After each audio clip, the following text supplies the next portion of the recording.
There is a room inside Royal Lodge, a 30-room mansion sitting in the private acres of Windsor Great Park, where, at some point in the last 2 years, a set of documents was reviewed by a lawyer and then quietly signed.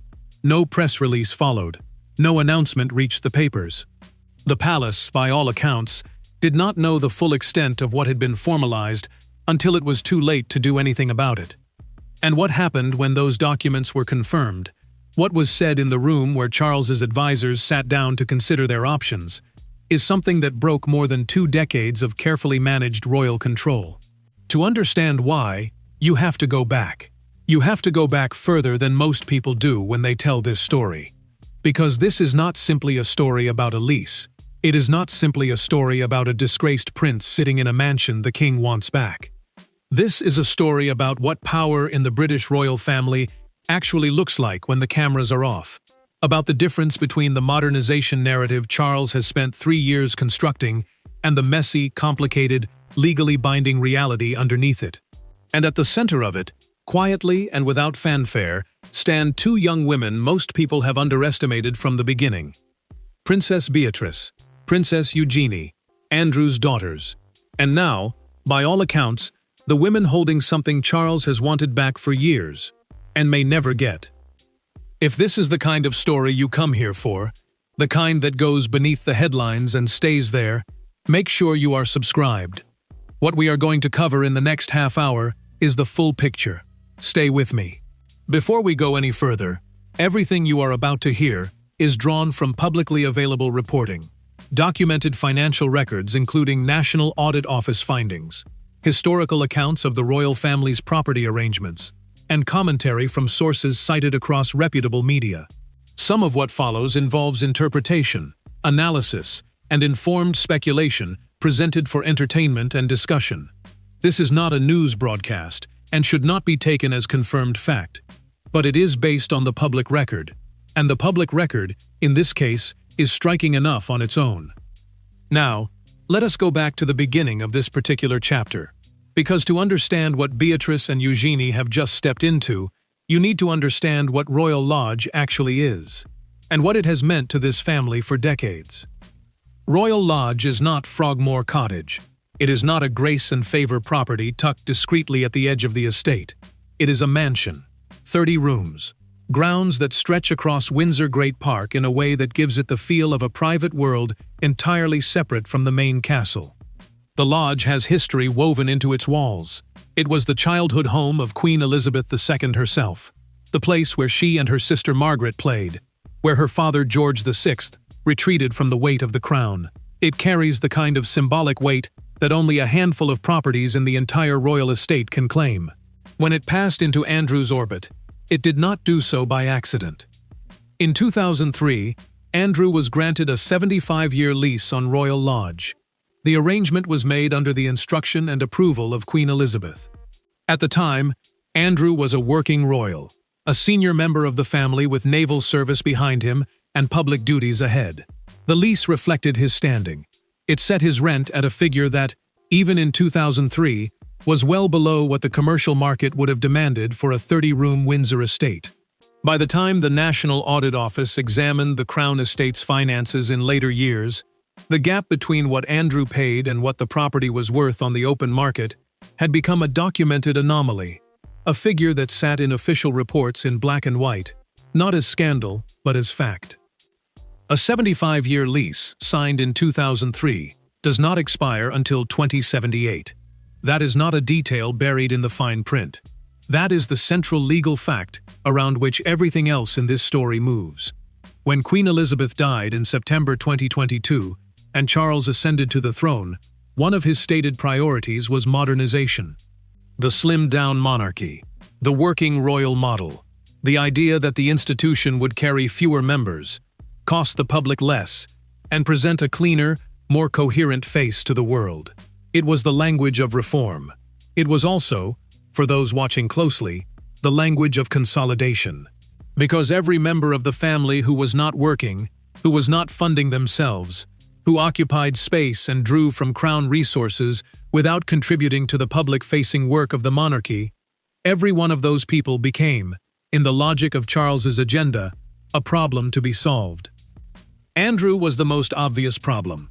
By the time Charles took the throne, Andrew's association with Jeffrey Epstein had already ended his public career. His car crash Newsnight interview in November 2019 had made him the most talked-about royal for all the wrong reasons. Virginia Giuffre's civil lawsuit in the United States had concluded with a settlement, the terms of which were not publicly disclosed, in early 2022, months before the Queen died. Andrew had already been stripped of his HRH designation for official purposes, removed from military titles and royal patronages. He was not a working royal. He was, in the vocabulary of the institution, a private citizen who happened to share bloodlines with the monarch. And he was living in Royal Lodge on a lease that would not expire until 2078. Stop and think about what that means. A man the palace had spent years trying to distance itself from was legally entitled to occupy one of the most symbolically significant properties in the Windsor estate for another 5.5 decades. Charles's modernization agenda, the whole project of streamlining the family's footprint, reducing costs, reclaiming assets, ran directly into the wall of a legal document signed by his mother. Charles's opening move was relatively straightforward. He offered Andrew Frogmore Cottage, the same cottage from which Harry and Meghan had just been evicted earlier in 2023, a move that itself generated enormous press. Frogmore Cottage is not a small property. It is comfortable, it is within the Windsor estate, and it would, by most practical measures, have suited Andrew's reduced circumstances. But Andrew refused. He did not refuse quietly or diplomatically. By all accounts, he made his position clear. He had a lease. He had a legal right to be where he was, and he was not leaving. What happened next is the part that rarely makes it into the headline version of this story. And it is worth slowing down here, because the mechanics of what Charles attempted, the specific tools he reached for, and the order in which he used them, reveals something important about how power actually operates inside this institution.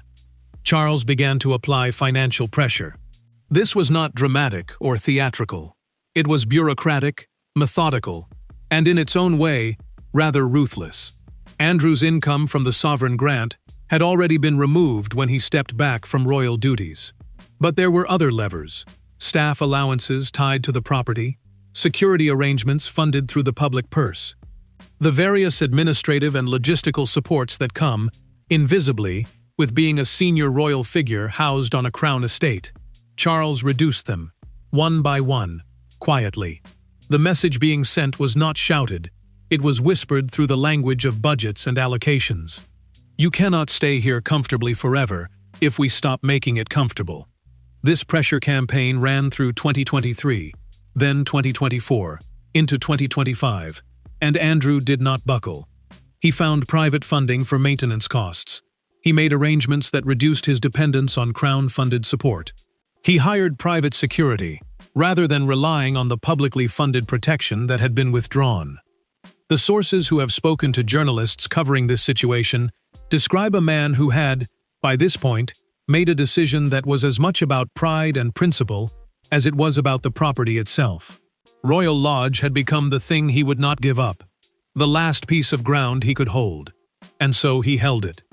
The specific contours of where Andrew found his private funding during this period are not fully documented, and that absence of documentation is itself significant. A senior member of a royal family, operating outside the Crown's financial structures, maintaining a major Windsor estate on income streams that are not publicly accounted for, is exactly the kind of arrangement that creates its own set of complications. Royal observers and financial journalists have noted the discrepancy between Andrew's publicly visible income and the costs implied by maintaining Royal Lodge independently. The gaps have been noted. They have not been resolved. And they are, in their own way, part of the leverage Andrew carries.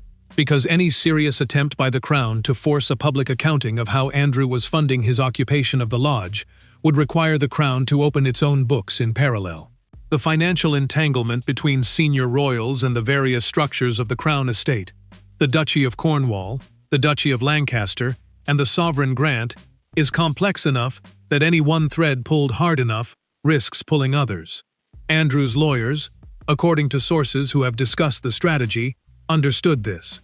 They understood that the messiness of royal finances was as much a shield as a liability. And so the pressure campaign continued, and continued to not work, for reasons that went beyond Andrew's stubbornness and into the structural complexity of the institution itself. Here is the key legal detail that Charles's team eventually had to confront directly. The lease on Royal Lodge, drawn up under Queen Elizabeth's authority in 2003, is not a standard tenancy arrangement that the current monarch can simply terminate or renegotiate at will. It is a long-form lease, with legal standing, independent of the preferences of whoever sits on the throne. Andrew's legal team had reviewed this documentation carefully. The conclusion was that any attempt to force Andrew out, through legal injunction, through lease renegotiation, through any formal mechanism, would require going to court. It would require a public legal battle between the King of England and his disgraced brother over a Windsor mansion. The kind of legal battle that no amount of press management could contain. The kind that would be dissected in public proceedings, covered by every outlet in the world, and would expose financial arrangements, estate management decisions, and lease documentation that the palace had every reason to want kept off the public record. Charles's legal team reviewed their options. Their conclusion, according to sources close to the process, was that the path to reclaiming Royal Lodge through the courts was not one the monarchy could walk without significant damage. And in that conclusion lived Andrew's leverage. But stay with me, because this is the point where the story becomes something more interesting than a standoff between a king and his brother. This is where Beatrice and Eugenie enter the picture, and once they do, the shape of the whole situation changes. Andrew had watched the pressure campaign long enough to understand its logic. Charles was betting on time and financial attrition, that eventually, without crown support, without public funding, without the full apparatus of royal life keeping Royal Lodge operational, Andrew would simply find it too difficult to stay. That the practical weight of maintaining a 30-room Windsor estate on private funds would eventually become unsustainable. That one day Andrew would sign the paperwork, move to Frogmore, and that would be the end of it. Andrew's response to that logic was not confrontational in any dramatic sense. It was procedural, quiet, legal. He began, according to sources who have spoken to journalists covering the family, to formalize his daughter's connection to the lodge. The specific mechanisms involved are not fully in the public record, and that is deliberate, because the people involved understood that the less visible this process was, the more effective it would be. But the broad shape of what occurred is this. Andrew took steps to ensure that should anything happen to him, the lease arrangements, the property's future, and the financial and legal standing of his occupation of Royal Lodge would involve Beatrice and Eugenie in a documented, legally acknowledged way. This is the inheritance Charles tried to prevent, and it is worth being precise about what inheritance means in this context, because it is not simply the physical transfer of a lease document from a father to his daughters. What is being inherited here is something more layered than that. It is legal standing. It is continued presence. It is the ability of Andrew's branch of the royal family to maintain a physical connection to the fabric of the monarchy, a connection inside Windsor Great Park itself, at a moment when Charles has spent 3 years trying to reduce and consolidate that fabric. The lodge represents a foothold that Charles cannot legally remove, and cannot financially starve out, if the people holding it are determined and resourced enough to stay. The moment Charles's advisors confirmed the extent to which this arrangement had been formalized is, by accounts that have filtered out through journalists and royal commentators, a moment that produced a particular kind of silence. Not the silence of shock exactly. The silence of people realizing that a move had been made that they had not anticipated in time to counter it. What was reportedly said in that room, what one of Charles's advisors is described as having said when the full picture became clear, is something that has since been repeated in circles close to the palace. The words, as they have been relayed, were not angry. They were something closer to resigned. The gist, according to what has filtered out, that the lodge was now a problem for a generation beyond this one. Think about what that means. A king trying to modernize his monarchy, trying to slim it down, trying to make it coherent and efficient and forward-facing, being told that a property dispute that began as a standoff with his brother has now become something his successors will have to navigate. That Beatrice and Eugenie, the daughters Charles made non-working royals, the young women excluded from the inner circle, stripped of security funding, written out of the working institution. Those two women now hold a stake in something the most powerful person in the British royal family cannot take back. Now let me explain why the emotional dimension of this matters, because it is easy to reduce it to a legal and financial story, and that reduction misses something real. Before we continue, if you have been watching this channel for any length of time, you know that we do not deal in simple heroes and villains. The royal family is too tangled, too old, too full of competing loyalties and contradictory impulses for that kind of framing. What we try to do here is look at the actual shape of things. And the actual shape of this particular situation requires us to spend some time on the emotional dimension, the human history that exists underneath the legal documents and the property disputes. Because without it, you are missing something essential about why this moment carries the weight it does. Beatrice was born in August 1988. Eugenie in March 1990. They grew up in the years when Diana was still alive, still present, still the defining emotional force inside a family that the public watched with an intensity that no other family on earth has ever quite experienced. Diana and Sarah Ferguson, Andrew's former wife, the girl's mother, were not close in any simple way. Their relationship had its complications, as relationships inside that family always did. But Diana was present in the world those girls inhabited. She was their uncle's wife. She was at Christmases at Sandringham. She was part of the texture of their early lives. Diana watched Beatrice and Eugenie grow up. And then, in August 1997, when Beatrice was 8 and Eugenie was 6, Diana died in Paris. And the family they grew up in became something different afterward. The Christmases at Sandringham that followed were different. The public face of the family contracted around grief, and then, slowly, around something more managed. The warmth that Diana had brought to her public interactions, the emotional openness that had made her so powerfully connected to the British public, was not a characteristic the institution naturally produced. It had been, in some ways, a disruption, beautiful and consequential, and ultimately uncontainable. After 1997, the institution settled back into something more controlled. For Beatrice and Eugenie, 8 and 6 years old, when they lost the woman who had been one of the brightest presences in the extended family's orbit, the years that followed were the years of growing up inside an institution that was simultaneously the most famous family in the world and one of the most emotionally armored. They watched their parents' marriage end. Andrew and Sarah Ferguson had separated in 1992 and divorced in 1996, the year before Diana died, adding another layer of instability to their childhood. They watched their father's reputation begin its slow erosion. They watched the institution close ranks around William and Harry as the defining story of the next generation, and they were loved, by all accounts, genuinely and consistently. Andrew's devotion to his daughters is perhaps the least complicated thing about him. But they were also, by the logic of the family and the institution, secondary, always slightly to the side of where the cameras were pointing. The warmth, the chaos, the emotional volatility that Diana had introduced into the institution, it contracted. The years that followed were the years of consolidation, of William and Harry becoming the focal points of public attention, of Charles and Camilla's relationship slowly, painfully, publicly becoming the next chapter. Beatrice and Eugenie were not the story the public wanted to follow.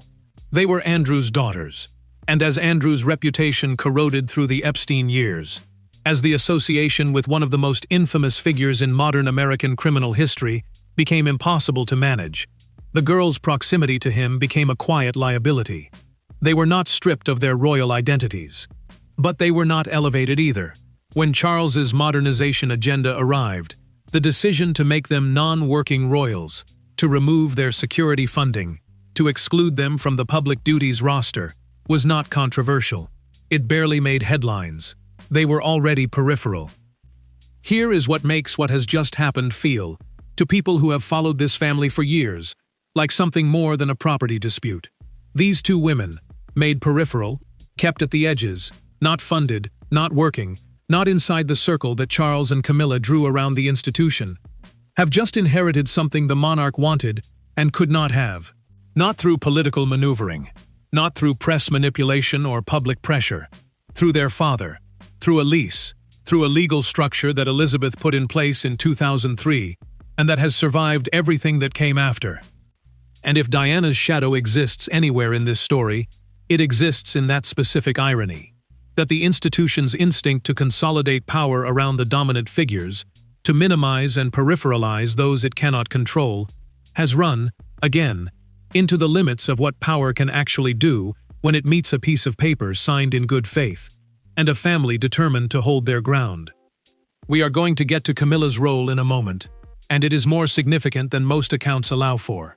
But first, let me add a layer to the legal picture that has not been widely reported, because it matters for understanding why Charles's options narrowed the way they did. When Andrew began investing his own private funds in the maintenance and upkeep of Royal Lodge, when he started paying for repairs, for staff, for the ongoing costs of running the property without Crown support, those financial contributions did not simply disappear into the ledger of a private man's spending choices. Under property law, a leaseholder who makes substantial improvements or bears significant maintenance costs for a property over an extended period creates a documented financial interest in that property that goes beyond the face value of the lease itself. The legal principle at work is not exotic or obscure. It is the kind of thing that property lawyers deal with routinely. But in the context of a royal estate, where the Crown would ordinarily expect to maintain the upper hand in any dispute about usage and occupation, it created a complication that Charles's team reportedly had not fully anticipated. When Andrew's lawyers compiled the record of his private financial investment in Royal Lodge, the maintenance costs, the security funding he had personally arranged, the improvements made during the years of the pressure campaign, they were building something more than a defense. They were building a ledger that, in any public legal proceeding, would have to be addressed. A ledger that would require the Crown to either acknowledge Andrew's contributions or dispute them, and either path led somewhere the palace did not want to go. This is the part the palace really did not want getting out, because it meant that the longer the pressure campaign continued, the stronger Andrew's legal position became. Every year that Charles's strategy of financial attrition ran without producing Andrew's surrender, Andrew's personal investment in the property grew, and with it, the legal architecture protecting his occupation of it. Now, Camilla.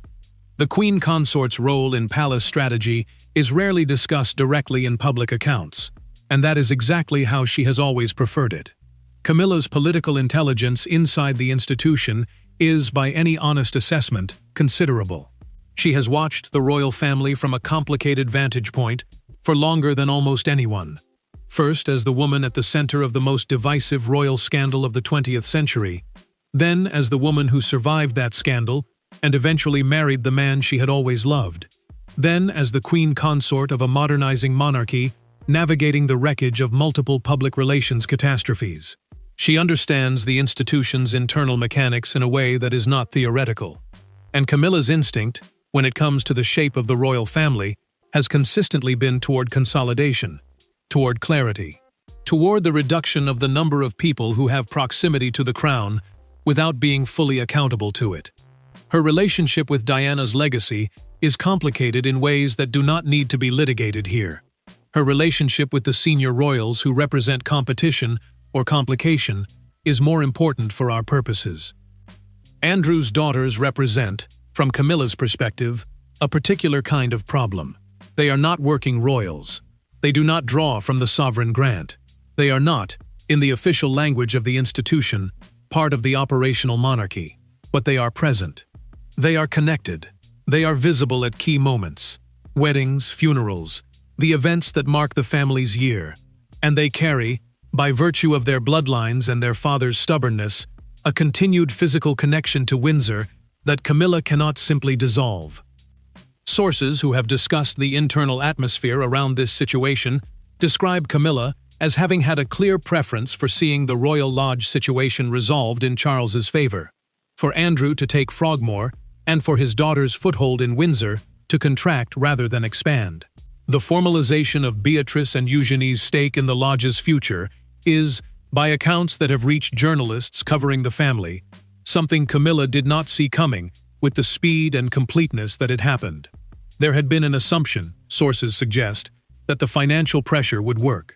That Andrew would eventually decide that holding the lodge against the weight of the entire institution was not worth the cost. That he would go, and that his daughters would have no formal claim to anything that remained. That assumption was wrong. And the fact that it was wrong matters beyond the specifics of one property and one family, because it reveals something about the limits of the modernization project, about the gap between the narrative of the slimmed-down, efficient, forward-looking monarchy and the complicated legal and human reality that the institution actually inhabits. Let me zoom out and say this plainly. Charles's modernization agenda has, in practice, lost several of its most significant battles. It lost the Bagshot Park battle. Prince Edward retained his family's use of the estate that Charles had been expected to reclaim. It lost the Royal Lodge battle. Andrew has held the property through 2 years of sustained institutional pressure. And now, with the formalization of Beatrice and Eugenie's connection to the lodge's future, it has lost something more consequential than a single property dispute. It has lost the argument that the peripheral members of this family, the non-workers, the excluded, the ones written to the edges of the institution, can simply be made to disappear from its physical and legal fabric. 3 members of the family that Charles tried to minimize have held their ground. 3 separate situations where the logic of consolidation ran into the stubbornness of individuals who had something to hold and chose to hold it. Edward kept Bagshot, Andrew kept Royal Lodge, and Andrew's daughters now have a documented stake in the most contested property in the Windsor estate. This is not an accident, and it is not simply the consequence of legal technicalities. It is the consequence of something older and more human, of what happens when an institution tries to tidy itself up by erasing the complications, and finds that the complications were people who did not agree to be erased. Think about the specific texture of what has been attempted here. Charles came to the throne with a vision, a leaner institution, a smaller family circle, fewer properties carrying royal association, fewer people with claims on the crown's resources and attention. It was a coherent vision. It had logic. It even had a certain compassion in it. The argument being that people living half in and half out of a public institution, funded by it but not working within it, visible but not useful, were not necessarily having their best lives. That letting the institution contract might actually free some of these people to live more fully private lives. That argument was made sincerely by some of Charles's advisors. But it ran into a basic truth about the royal family. The people it tries to minimize do not experience that minimization as liberation. They experience it as loss. And people who experience loss tend to hold more tightly to what they still have, not less. Andrew held Royal Lodge more tightly. His daughters are now formally connected to its future. Harry and Meghan left, but not quietly, and not without ensuring that their departure reverberated for years in ways the palace could not control. William and Kate hold their own position with an autonomy that sometimes frustrates the palace's communications operation. Even Sophie and Edward, the quietest and most cooperative of the family's members, have maintained arrangements that sit outside the narrow perimeter Charles's modernization agenda originally envisioned. The institution does not bend easily, and the people inside it do not disappear when the institution wills them to. Now let me bring this back to Beatrice and Eugenie specifically, because their particular story inside all of this has a quality that tends to get lost in the noise. They are, by any measure, the royals who have made the smoothest transition to something resembling ordinary professional life. Beatrice has worked in finance, most recently as a vice president at a technology company. She has built a professional identity entirely outside the institution. She married Edoardo Mapelli Mozzi in a small private ceremony during the pandemic. No public fanfare, no enormous production. She had a daughter, Sienna, born in 2021. She has conducted herself with a consistency and a quietness that has attracted relatively little media attention, and she has done so deliberately. Eugenie, similarly. She has worked in the art world, building a career at Hauser and Wirth, one of the significant international galleries. She married Jack Brooksbank in 2018 at Windsor Castle. That ceremony was public, was watched, was one of the warmer royal wedding events in recent memory. She has 2 children with Jack. She has been involved in charitable work around issues of modern slavery. She has, like her sister, built something outside the royal structure while remaining inside the royal family. Neither of them asked to be non-working royals. That decision was made for them. Charles's slimmed-down monarchy had no room for Andrew's daughters, not because of anything they had done, but because of the logic of the modernization agenda and the shadow of their father's reputation. They were collateral in a strategy they did not design and were not consulted on, which makes what has just happened feel, to many observers, like something more significant than a legal arrangement about a house. For the first time, Beatrice and Eugenie hold something that connects them to the royal estate in a way that cannot be dissolved by a policy decision from above. Royal Lodge is theirs to inherit, or at minimum, theirs to be part of, in whatever legal form Andrew's arrangements have taken. The specifics are not fully in the public record, but the fact of it is, and the fact of it represents the first moment since Charles came to the throne, where Andrew's branch of the family has secured something forward-looking, rather than simply defended something from the past. It is also worth noting, carefully, without overstating it, that the professional lives Beatrice and Eugenie have built represent something quietly significant in the history of this family. The British royal family has not historically produced women who built independent professional identities outside the institution. It has produced women who married well, who supported charities, who performed the functions required of them. The generation of women in the family before Beatrice and Eugenie, Diana, Sarah Ferguson, Sophie Wessex in her earlier years, each ran into the institution's limits in their own ways.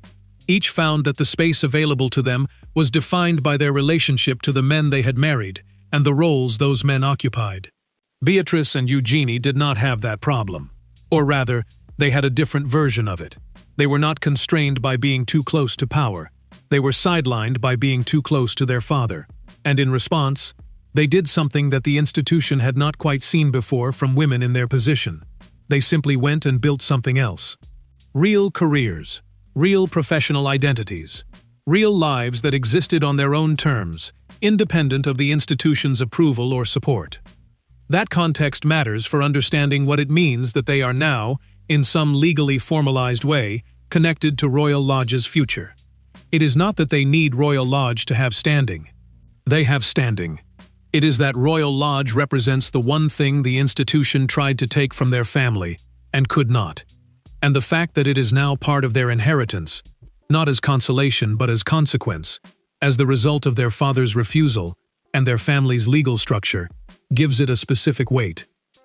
There is a line that circulates among people who study this family carefully, a shorthand for something that keeps happening in the royal institution despite the best efforts of whoever holds power at the top. The line is something like, "The palace plans and the family decides." What it means is that the formal machinery of the institution, the advisors, the private secretaries, the communications teams, the financial controls, operates according to rational plans and clear hierarchies. And then the people inside those plans make their own choices, act on their own emotions, hold their own ground, and the plans adjust accordingly. Charles planned to have Royal Lodge back. The family decided otherwise. Stay with me, because I want to close with the thing that I think most of the coverage of this situation gets wrong. The thing that makes it more consequential than a dispute about square footage and lease documents. What we are watching, in this specific story about Royal Lodge and Andrew's daughters, is a test case for a question that the British monarchy has never quite managed to resolve cleanly. The question is, what do you do with the people who are royal but not working, connected but not accountable, visible but not useful? The answer Charles has been attempting is, you minimize them. You reduce their footprint, withdraw their support, reclaim their properties, and eventually, they fade into a kind of dignified private life outside the institution's active frame. The answer this story suggests is, they don't fade, they hold. They find legal structures, they make quiet arrangements, They exercise the leverage they have in the ways available to them. And then one day you look up, and the people you were minimizing have done something you cannot undo. There is something in the specific image of Beatrice and Eugenie, two women who grew up at the edge of one of the world's most watched families, who were present for its most dramatic years, who lost their aunt before they were old enough to fully understand what that loss meant, who watched their father's public life collapse in slow motion, who were written out of the working institution before they had the chance to prove what they might have contributed. There is something in the image of those two women, now holding a claim to 30 rooms in Windsor Great Park, that the King of England cannot legally take from them. It is not triumph. It is not a happy ending. The story is too complicated and too ongoing for anything as clean as that. Andrew is still there, in still contested circumstances, still at the center of questions the institution would prefer to close.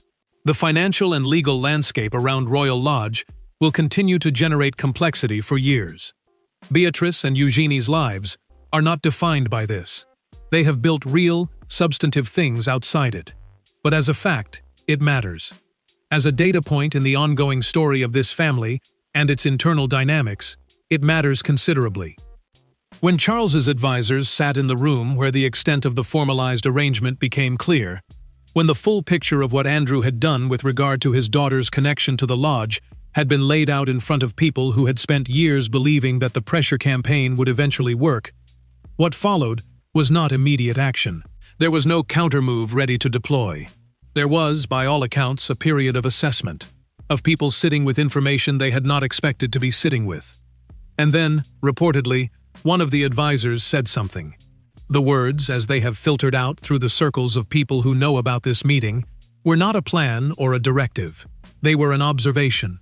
And the observation was something like, "This is no longer a negotiation. This is what happens after a negotiation fails." What that means for the next phase, for what Charles's team does now, for what Andrew's position looks like in the months ahead, for how Beatrice and Eugenie's formal connection to Royal Lodge affects their standing in the family and the institution. None of that is settled. None of it is resolved. What was opened in those documents, in those quiet signatures, in that legal formalization that the palace discovered too late to prevent? What was opened was not a chapter. It was something more like a fault line. And fault lines, in families like this one, do not close on their own. They run.